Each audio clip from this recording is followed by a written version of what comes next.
وبركاته. بسم الله والحمد لله والصلاة والسلام على رسول الله وعلى آله وصحبه ومن والاه. أما بعد.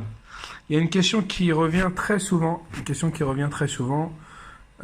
J'ai fait une petite vidéo sur le Snap, d'accord, sur Snapchat de Tarjim, sur doit-on obligatoirement faire le Hajj sans attendre si on a atteint les moyens physiques et financiers. Je donne un exemple, un frère qui aurait la santé, physiquement qui serait à l'aise, financièrement qu'il pourrait assumer son voyage, c'est-à-dire qu'il pourrait payer son Hajj et assumer son absence auprès de sa famille durant les 2-3 semaines du Hajj. Est-ce que ce frère-là doit obligatoirement faire le Hajj l'année où ces deux conditions-là sont remplies, ou a-t-il l'autorisation de repousser son Hajj? Pour m'appuyer sur la réponse, bien évidemment, puisque on ne parle pas de nos têtes, mais nous revenons toujours aux gens de science, Ahlul Ilm, je me suis permis de vous présenter un livre connu de tous, et pour ceux qui ne le connaissent pas, ce sera donc une découverte, un trésor.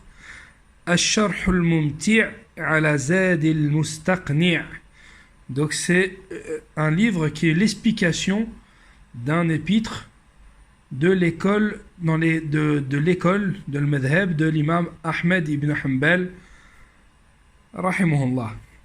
Ce livre-là a été expliqué par Cheikh Mohammed bin Salih al-Uthaymin.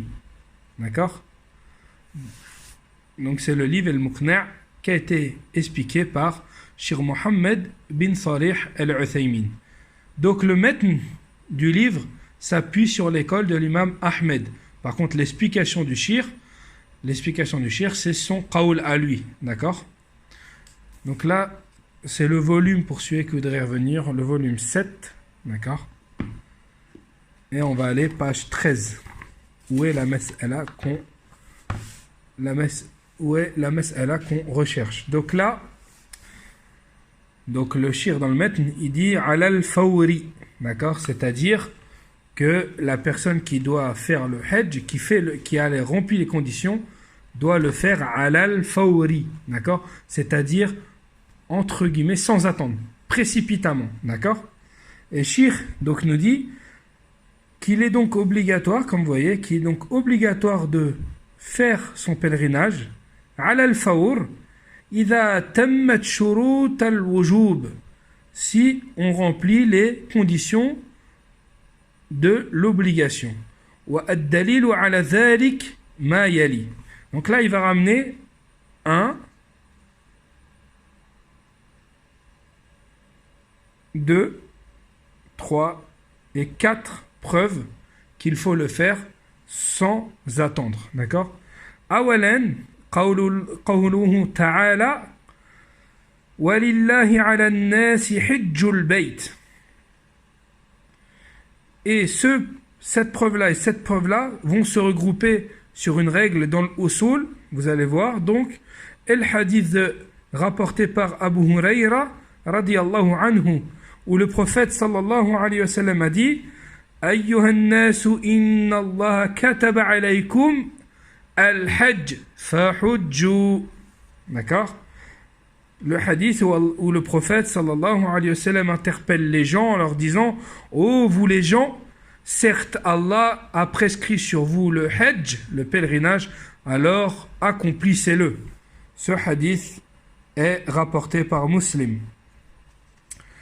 Ces deux paroles qui sont Kitabullah wa Sunnatun Nabi sallallahu alayhi wa sallam, d'accord, sont deux ordres du pèlerinage. Et Shir nous dit wal aslu fil amri an yakuna ala al fawr. Et la base de l'obligation, c'est qu'il doit se faire toujours sans attendre. Quand une chose nous est ordonnée par Allah ou par son prophète, nous devons le faire toujours sans attendre. D'accord? C'est pour cela que le prophète sallallahu alayhi wa sallam, lorsque les compagnons prirent leur temps à obéir à son ordre lors de Ghazwatul Hudaybiyah, alors faqat ghadiba. Le prophète sallallahu alayhi wa sallam s'est mis en colère. C'est une preuve que cela ne lui a pas plu. La troisième preuve que Cheikh nous ramène, il nous dit لأن الإنسان لا يدري ما يعرض له فقد يكون الآن قادرا على أن يقوم بأمر الله عز وجل وفي المستقبل عاجزا. Et là, Cheikh il nous dit, d'accord, c'est une preuve ma'qul, l'aql. Là, il faut faire marcher un peu le cerveau, d'accord. Il nous dit, il se peut que l'homme, aujourd'hui, il se peut qu'il ait la condition physique et financière pour le faire, et qu'il se dise, je le ferai l'année prochaine, ou dans 2 ans, ou dans 3 ans, mais qui lui dit que il aura la même condition physique et la même condition financière dans 1 an, 2 ans, 3 ans, 4 ans, etc. Rien ne lui dit cela. D'accord? ورابعا, quatrième dalil, quatrième preuve, لأن الله أمر بالاستباق إلى الخيرات فقال فاستبقوا الخيرات. Et la dernière preuve que Cheikh nous ramène, c'est que Allah subhanahu wa ta'ala, dans son livre, par sa parole, plusieurs fois, il enjoint, il nous conseille, il nous ordonne, il nous appelle au fait d'accourir vers le bien. Et il n'y a aucun doute que faire le pèlerinage est un immense bien quand on sait que le prophète sallallahu alayhi wa sallam nous fait la promesse Al-Hajjul Mabrour laysa lahul jazahu illa al-jannah, qu'un hajj parfait, il n'a de récompense il n'a aucune autre récompense excepté le paradis. Donc voilà, il y a l'ordre d'Allah, il y a l'ordre du prophète, et quand il y a un ordre dans le livre d'Allah ou dans la sunna du prophète, il faut le faire ala al-fawr, précipitamment, sans attendre. Il y a le fait que aujourd'hui tu es en bonne santé, en situation financière convenable, tu n'es pas sûr que demain tu seras dans la même situation. Et enfin, il y a le fait que Allah subhanahu wa ta'ala nous appelle et nous enjoint à courir vers les bienfaits.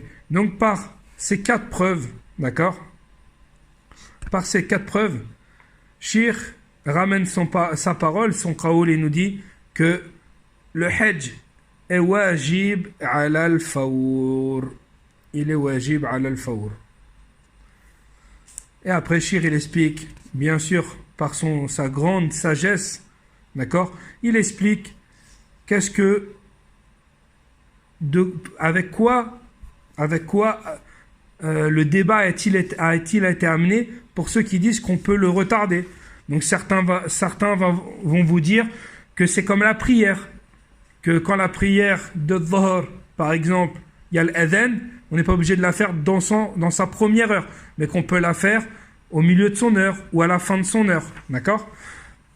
Et Cheikh leur répond à ces gens-là qu'on ne peut comparer un waqt qasir, qui est le temps entre 2 prières, un temps qui est très court entre 2 prières, et le temps d'une vie, où on ne sait pas combien de temps on va vivre, d'accord? Il ramène plusieurs paroles, et à chaque fois il contredit ces paroles-là, car son avis, et je le répète, c'est que c'est wajib ala al-fawr. Wallahu ta'ala a'lam. Subhanaka Allahumma bihamdik, ashhadu an la ilaha illa ant, wa astaghfiruka wa atubu ilayk. Salam alaykum wa rahmatullahi wa barakatuh.